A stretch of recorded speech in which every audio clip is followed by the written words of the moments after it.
Aidan O'Connell just beat the brakes off of the Chiefs, and he is back, baby. AOC. Now, before you get crazy down there in the comments telling me that, hey, Raider D, did you not watch the game? We lost 17-19. Yes, I know the Las Vegas Raiders lost to the Chiefs, but Aidan O'Connell did not. Aidan O'Connell put up 340 yards against the Kansas City Chiefs, 65.7% completion rating, 2 touchdowns, and 0 interceptions. He put the Raiders in position to score not 1, not 2, but 3 field goals, all of which were missed by the sniper, Daniel Carlson. Don't know what's going on with big Daniel Carlson. He is having one of the worst seasons of his career, and it is just the way things are going. Then as we're driving, I mean, we're already in field goal position. He drove us down there, and the left guard hits the hip of JPJ. JPJ snaps the ball thinking everything is ready to go. It was not ready to go. The line was not set up. Nobody was ready to go. And it ends up in a turnover. And of course, that should have been, in my understanding, that should have been a false start, which means the play would have been dead right then and there. And we just back up 5 yards and that's it. Don't even lose, you lose a couple seconds off the play clock and you still have a shot to win this game. That's not what the refs decided. The refs decided to call an illegal formation. Therefore, it's, declined by KC. They recover the ball. Game's over. We lose. But with that being said, I just got to say this, man. I was so impressed and I was worried. I was worried that AOC coming back just, his hand, by his own admission, wasn't even 100% yet.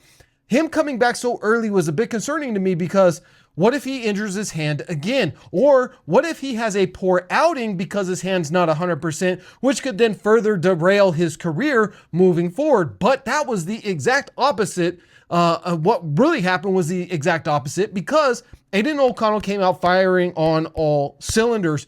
And it helps to know that we have Brock Bowers, who is arguably already the best tight end in NFL. The dude is a wide receiver in a tight end's body. It is absolutely amazing watching this young kid blossom into his NFL career. It is crazy. He's going to be good for the Raiders for a long time. Trey Tucker finally gets used the way Trey Tucker is supposed to be used, as the speed demon, the burner down the side of the field, throw the ball to him deep and let him catch the ball in stride, which Aidan O'Connell threw a beautiful pass in stride to Trey Tucker. Easy touchdown for him, 40, 50 yards down the field. Same thing with Brock Bowers and his touchdown. Brock Bowers ended the game with over, 140 yards on the day. His best game of his rookie career against one of the top 10 best defenses in the NFL, the Kansas City Chiefs. So listen, we lost the game and it sucks. I hate losing. I was so excited to beat the Chiefs in Chiefs Stadium. However, with that being said, the Raiders didn't lose this game. This game was a victory for the Raiders. It goes as an L on the chat start on the stats chart, but it is not a loss for the Raiders because I think a few things were just discovered today. Number one, Sincere McCormick averaged over 6 yards a carry. That kid needs to be off of the practice squad and on the regular squad. Number one. Number two, Brock Bowers is the best tight end in NFL. Number three, Trey Tucker is one of the fastest wide receivers in the NFL. Use him the way he is supposed to be used. And I love the fact that Scott Turner and his dad Norv were able to do exactly that. And number, whatever that is now, 4, Aidan O'Connell. Listen, I said it last year. I don't know if Aidan O'Connell is going to be a star in the NFL. I don't know if he is a franchise quarterback. What I do know is this. When he is given time in the pocket, he tears defenses up. He is reminiscent of one Tom Brady. Maybe not at that level, maybe never will be, but maybe he could get 95% of Tom Brady. And you know what 95% of Tom Brady gets you?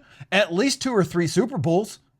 And the way that Aidan O'Connell played today was inspired, hungry, driven football. He wasn't playing the scared football narrative of Luke Getsy's offense of, oh, we just have to throw a screenplay, do an end around, hand the ball off on first and 20, second and 20, third and 20. That's not what was being played today. Getting rid of Luke Getsy was clearly a step in the right direction because Scott Turner has been giving us a better chance to win since he's taken over. And today, the offense did everything right. Everything that they possibly could, except for Daniel Carlson literally missing three field goals. If he makes one of those 3 field goals, we win this game. Just one. We lost by 2 stinking points because Daniel Carlson cost us that game. One other big factor that I want to talk about, and as you guys can see, I'm very hyped up about this. We haven't had a lot to talk about with the Raiders for the past several weeks. Now we have something to really talk about, and that's got me fired up. That's got me amped up. And if you're fired up about it, then I want you to hit that subscribe button if you haven't hit that subscribe button, and smash that freaking like button right now because the Raiders have something to look forward to. We are back. I know, it's crazy. We lost the game. Why am I so excited? I'm so excited because we have a few games left in the season, and Aiden O'Connell is clearly night and day better than Gardner Minshew. He should have been the quarterback from week 1, as I said right here on this channel, screaming from the top of my lungs. He is a better quarterback than Gardner Minshew. He is a better passer, better decision maker. All of those things, Aiden O'Connell is that dude. And we get to see it for the rest of the season. These are meaningless games. We're not going to the playoffs. We are completely statistically out of the hunt for a playoff run of any sort at this point in the season. So the only thing that we can do right now is continue to develop Aiden O'Connell.